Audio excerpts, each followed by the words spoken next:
So it's not a thing of soft landing. I don't have money. If your audience have money, you should come and give me. So yeah. So even studied in Ghana then was, as a result of a different struggle, having to, my mom is single, my dad is late, and all that, having to pay my school fees myself, struggle, work, and study and all that. I actually had to even work before going back to university for 4 years just to save up money to go to school. So, but when people look at my current situation, it looks like a very soft landing. I hit the rock, like the landing strong, or like if there's a word for it. At Max My Story, we sit with people who are changing our world to understand the why behind the what. My today's guest is Nina, the CEO of Monirates. Why the world sees the fintech investor and B2B strategist. We want to know the person tackles the problem instead of finding the easy way out. Welcome to the seat. Thank you. Thank you for having me. It's great to have you here. Would you introduce yourself to our people that are listening to you? Thank you so much for having me. And thank you to anybody that will be listening. I'm happy to be here. My name is Nena Kata Roberts. I'm the co-founder and CEO of Monirates. Is a financial technology infrastructure provider for B2B payment and FX across Africa. Monirates is a fintech company. I've read a story where you mentioned having difficulty crossing border with your school fees. Can we say that Monirates was built out of anger? It wasn't really out of anger.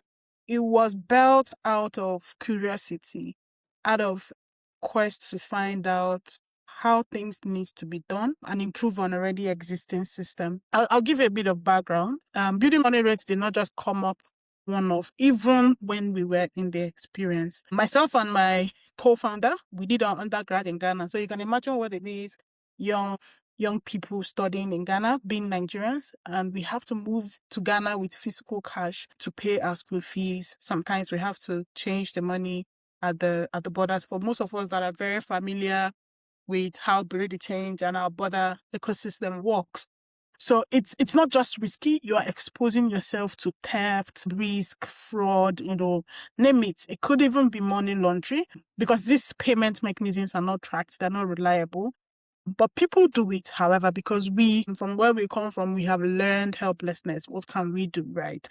So as at that time, we were just looking for any possible ways to move money. I mean, what we were doing was just to pay school fees. We didn't commit a crime, right? But however, fast forward from then to 2020, happened to do a master's in the UK. Coincidentally, we had a conversation, things started springing up where sending money from UK to Nigeria is very easy.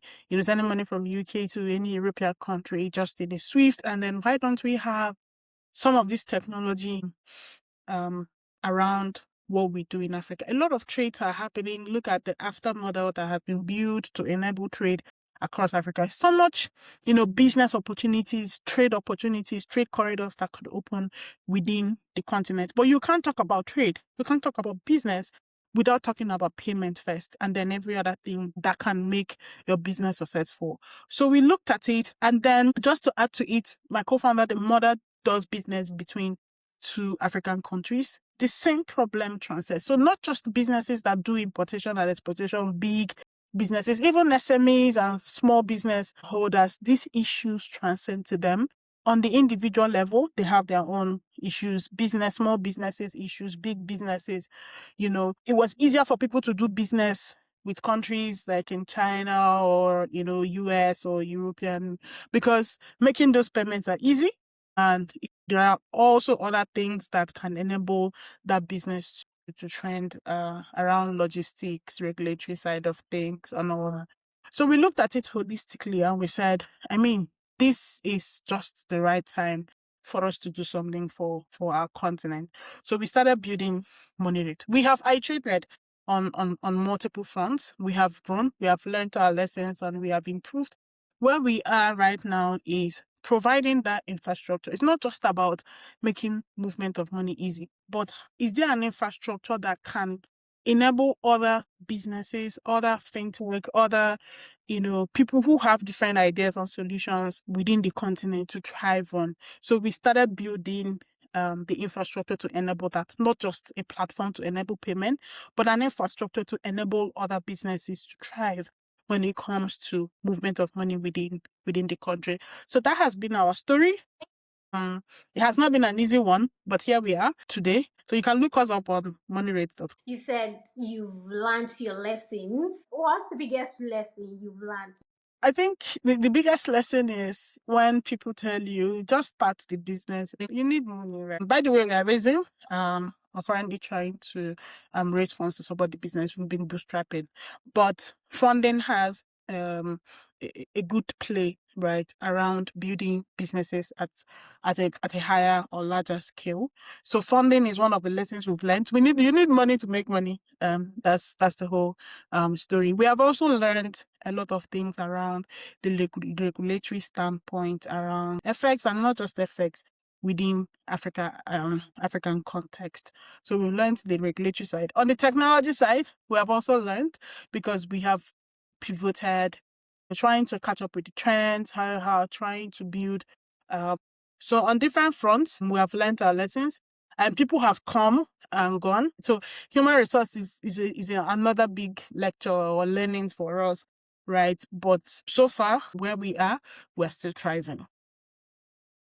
What's the biggest challenge starting a company? One of the biggest challenges, for us, because of the nature of what we do, when it comes to expansion between, multiple fronts or multiple countries, then what it means literally is that you need to either have business partnership or business partners across multiple countries. For example, banks. You also need to have incorporation in all those countries. And it means is that, funds are being spent. You need to be compliant across each and every country that you are currently registered on. Currently, we just acquired our MSB license in the US just to enable us, expand across multiple fronts. Some of those challenges we learn as we go, and then we look at best that we can do to solve that. Even if not necessarily a monetary issue, we can leverage on existing resources within our reach to see how we can solve that problem. So are you currently hitting that market? So there are different target audience, right? So our target audience are not the last mile audience, users like those that you regularly see doing business across borders. Initially, when we started, we thought, those are our customers, but look at it on a bigger scale. These guys already have a solution that works for them. We know that there are risks associated with what's going on, right? But the essence of providing a solution is to help people do things the way they are satisfied and okay doing it. So those kind of people, they are okay doing the business, moving from Nigeria to Benin, changing at the border, and then everybody's fine. But because it's easy and it's close, let's look at proximity. We need to Lagos. It's very close. But however, what about someone who wants to travel to Kenya? We're looking at different sides of the African continent. You're not expected to move from country to country, right? So those intra-region issues are currently being handled with such solutions like you mentioned. But when we blow it up at scale, looking at intra-region, that's where the main issue lies. Within Africa, you can move across borders. Within East Africa, you can move across borders. Same thing within multiple clusters around the country. But how do we move funds across this region? So that way, we have decided to build a layer of an infrastructure. Our target customers are logistics, sports, ports. Our target customers are people who build solutions around intra-region within Africa, that build solutions, tourism, any kind of business really that involves movement of funds that have their own direct customers that could be a subset of the people that you mentioned. Because that's another layer of problem where we have decided to see that not that at the intra-region spaces there are no problem, but there's a temporary solution that people are comfortable doing, right? Even myself, if I happen to move to Benin, I would want to, exploit that opportunity. But then how do I do it? If I have to travel to Kenya, most people will want to use dollar. But with Monirates, literally just send money to someone in Kenya within a split second. Someone in Kenya can send money or settle for business in Nigeria. We are currently rolling out our NGN to GHS automated payment. So sending money from Nigeria to Ghana now is going to be in a split seconds. Before you can blink an eye, the payment has settled. Because Ghana is within West Africa, but it's not as close as Benin and Togo. You have to pass through Benin Republic, Togo, and then Ghana, right? So that's our strategy around how we're solving that problem. You said you schooled in Ghana Yeah. and then you did your master's in UK. So people hearing this will feel like, ah, this lady has a soft landing. So I wouldn't say it's a soft landing. I actually had the hardest of the landings, right? If there's any word like that, right? So my studying in the UK, I didn't study because I come from a very wealthy poor. I had money personally. I schooled in the UK and my master's was funded by Commonwealth. So I was on scholarship, right? And then the idea around moving back to Nigeria was actually around that period because when I was in the UK, moving money and all. Sometimes when you look at it from the outer side of things, it looks like, oh, you're you're in a country where everything, policies, strategies, environment, everything has kind of like been layered for you to step on, right? But what are the opportunities that can exist? If you use that and then you triangulate it with what we have in Africa, Africa is still, Africa is huge, but Africa is still in that booming stage where you can tap into any opportunity and then see it excel. We have as much as possible a good enabling environment. Starting a business in Nigeria is easier. Solving a problem, even in Nigeria alone as a country, right, is a huge coverage. I'll give you an example, like MoneyPoint, I started in Nigeria, covered 36 states, moved to other countries. So Africa has a lot of potential that people don't necessarily look at because people, naturally tend to face or focus on, the downside of things without what the upsides look like. So with that, I felt that the people that I want to solve the problem for are in Africa, they're in Nigeria. Why would I be in the UK and I'm solving a problem for somebody that is not within my continent? I would have like some kind of blinded judgment around the kind of things that we are trying to roll out. But staying close to your customers, you feel their pain, you live their pain. So it's easier for you to, build solutions around it because you are with them. Right. So it's not a thing of soft landing. I don't have money. If your audience have money, you should come and give me. So yeah. So even studied in Ghana then was as a result of a different struggle, having to my mom is single, my dad is late, and all that, having to pay my school fees myself, struggle, work, and study and all that. I actually had to even work before going back to university for 4 years just to save up money to go to school. So, but when people look at my current situation, it looks like a very soft landing. I hit the rock, like the landing strong, or like if there's a word for it. But then what can we do? We have to survive, life goes on. You can't dwell on, the negativities around life. You just have to move and push. Back to Nigeria for this money rate, right? So looking at where money rate is at now, do you say you've made the right decision? Yeah, I think I absolutely 101%. At some point, on even on multiple scenarios, we had wanted to quit, and it's natural. Like as a human being, when you do things and they don't succeed or move as fast as you would want it to. We had so many times where my co-founder and I would sit down and say, "It be like say we go shut this thing down." I mean, because of multiple frustrations from different fronts, but because we knew the problem we were solving was within, it came within first before, external. So that kind of like kept us moving. And I'm happy at the spot where we are because we have come to a point where people will go school say product market fit. So we have gotten to a point where we now understand our product, what we're building, we better understand our audience, and then things are beginning to form shape. It didn't happen fast because, I mean, for multiple reasons, it didn't happen as fast as we thought it could or it would. But right now, we are at the place where we're beginning to scale. We're hitting the right buttons right now. That's about 5 to 6 years grilling. But right now we're at the place where if we're here, then we can go further. right? So yeah.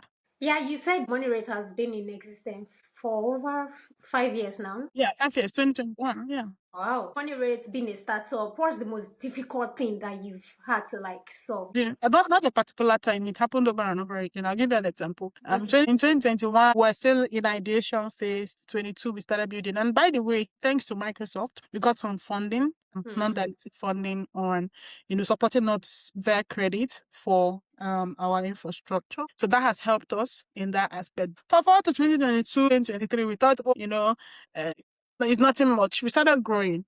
So at some point, every month, we had to pay salary from our pocket. It was a very difficult situation for us. So every month for a year plus, we had to pay salary. We have to keep the business running from our personal pocket a year or two plus from. So let's say 2021 nation, 2022 to date is 3-4 years, right? Because we are still in 2026 early. So let's say, 3-4 years. So out of the 3-4 years, for close to 2 years, we had to pay and foot our bills out of the pocket. So it was a hard thing for us to do because we were not getting the traction and all the things that are required to raise funds at that moment. So it wasn't a hard time. It was a hard times where it was painful, but we had to do it because we had to, and we didn't have a choice. So that was the hardest time. So if at where we are right now, where to some certain extent the burden that are on the founders are a bit of relieving,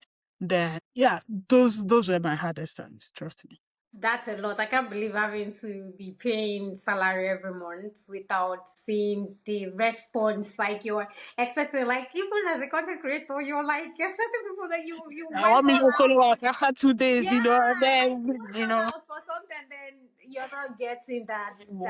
like But there are no sad moments without happy moments. What was okay. that moment where you're like, oh, So I have a time. I have a time for this. So the previous question is what was the hard time, and I gave you time. So this particular happy one was, one of. So at the time when we pivoted to B2B, February last year to be precise, was when we started focusing on businesses and building infrastructure. We realized that it started becoming clearer. All the pain points we thought we were solving, most of our solutions were centered around business. So we got to that point, when you get to your aha moment. Oh yeah, that's it. That's it. Yes, that's it right there.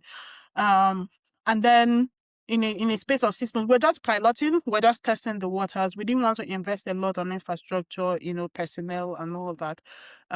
We realized the revenue we're making as at the time when we pivoted was in 6 months more than the revenue we have made all the time we've been building. wow. We had not built any infrastructure. We were just, testing some of our concepts. And then we were like, okay, then let's go hard on it. Let's build it. My CTO will always tell me, have you validated this? Are you sure we want to build? I don't want to build something. We'll finish building now, and all that. So it has always rang a bell in my head that we don't want to spring up with new solutions that we have not actually conceptualized, thought through, spoken to people that's supposed to use it, or even tested it, and seen how viable that business would be. So when we tested that, we got to that confidence, stage where whatever it is, come rain, come shine, right? Um, Continue building what we're building. So yeah, the second moment was, I think before that in 2020, sometime in 2020, where we got the Microsoft funding, we got 5,000 got exhausted. They gave us 25. After 25, they gave us, $150,000.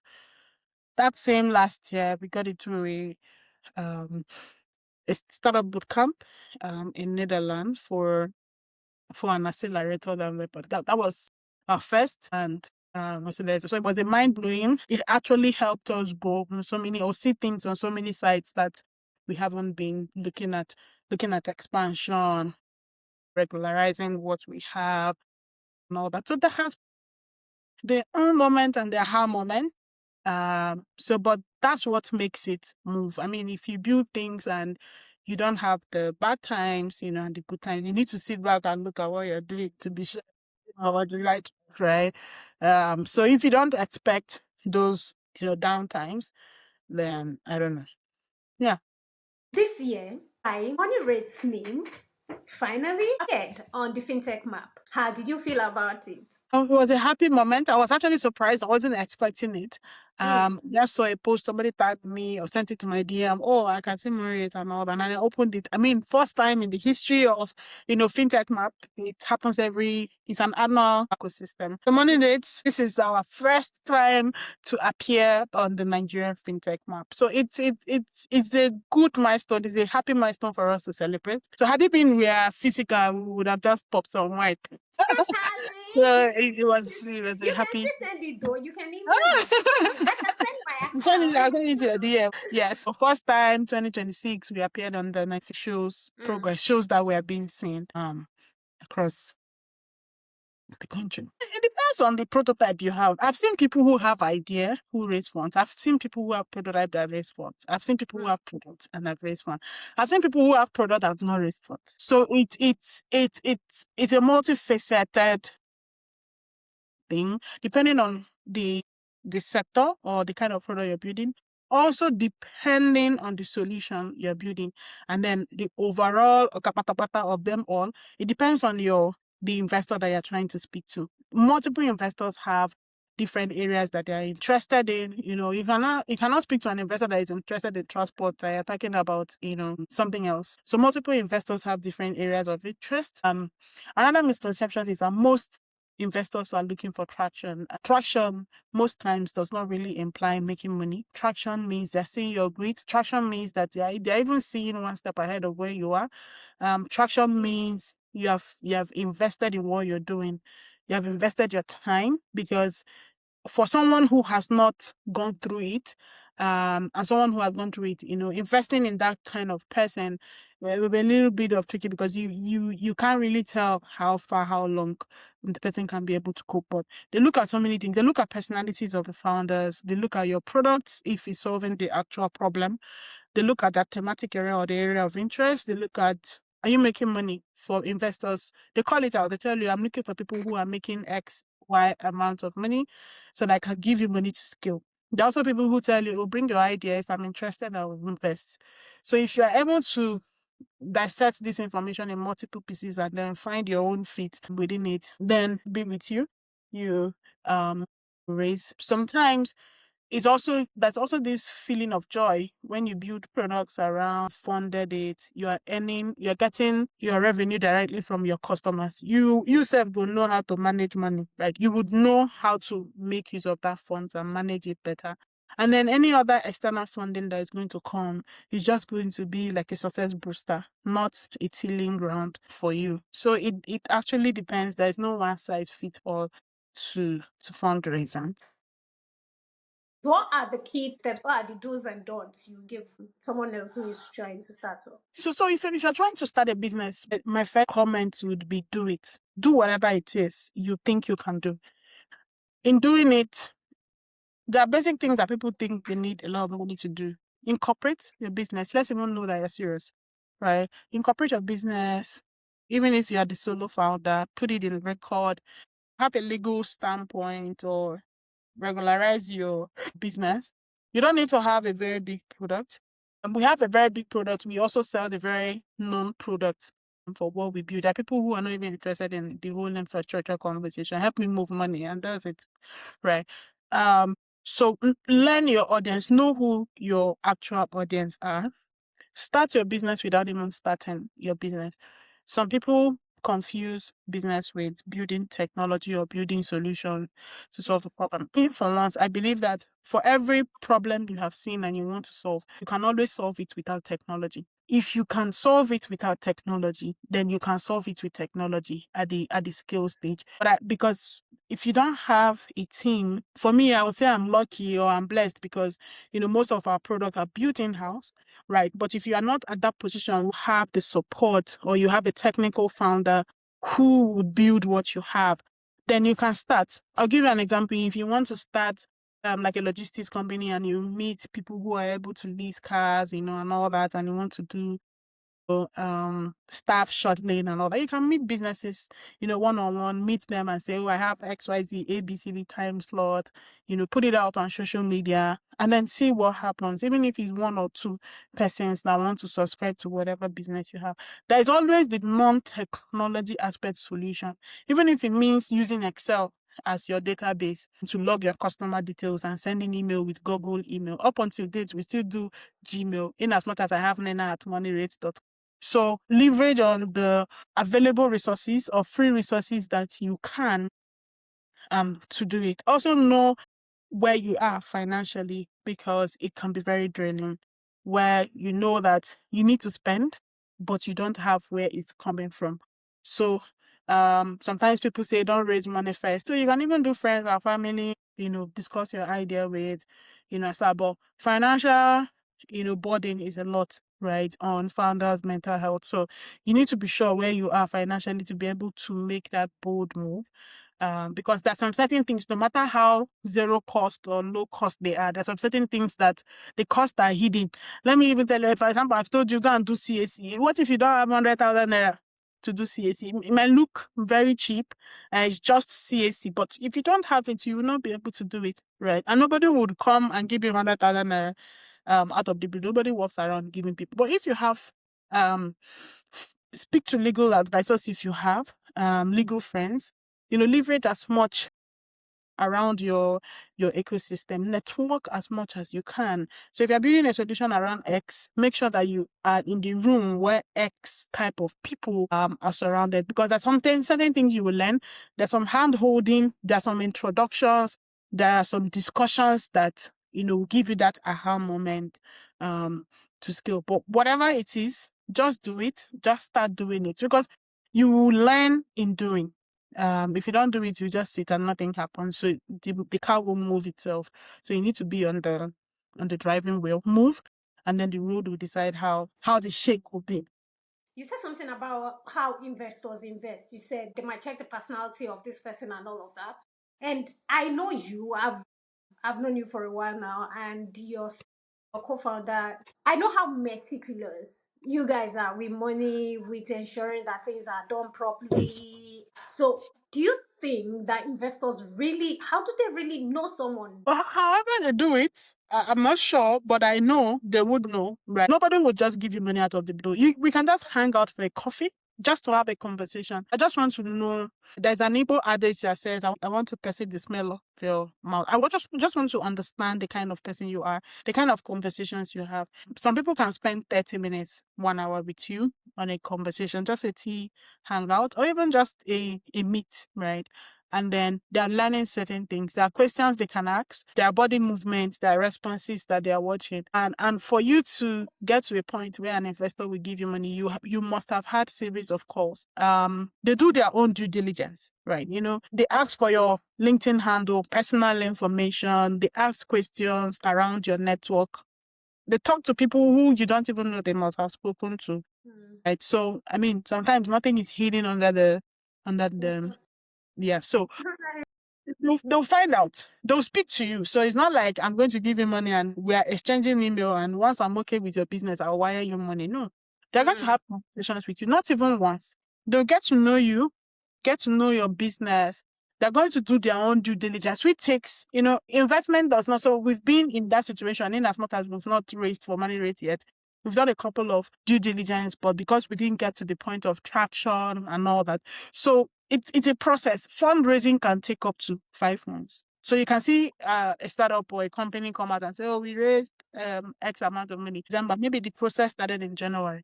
Some investment rounds can take 6 months, 1 year. Due diligence is going on. We're having multiple conversations with you, but checking your business, we're checking you. Some of them even say, oh, okay, if you're in the UK, can we speak? And all that. Whenever you come around, let's meet.